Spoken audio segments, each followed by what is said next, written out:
me estou trabalhando na casa, então, dado momento, eu tenho um acidente foi casa, mas ali corre vai. Na minha chegada para fora, era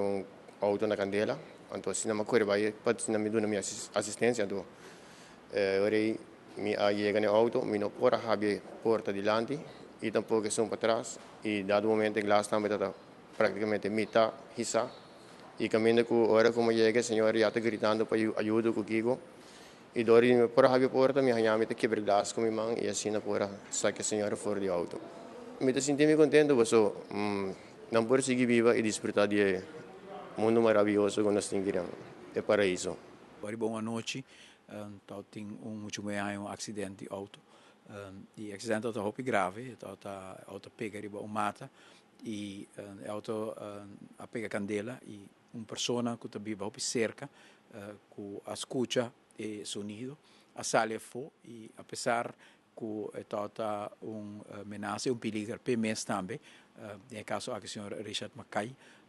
eta vive na Yamanota. Accidente passa op cerca de sua casa,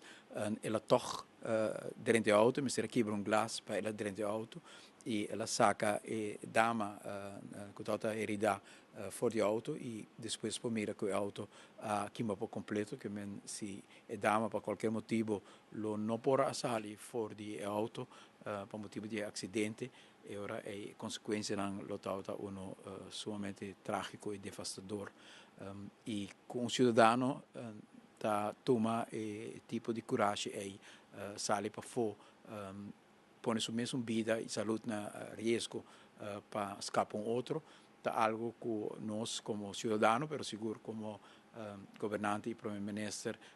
não me ser lá passa como algo simples, pero algo para nós por reconhecer e dá sentido também de apreço de parte de nosso país na cidadão assim exemplar.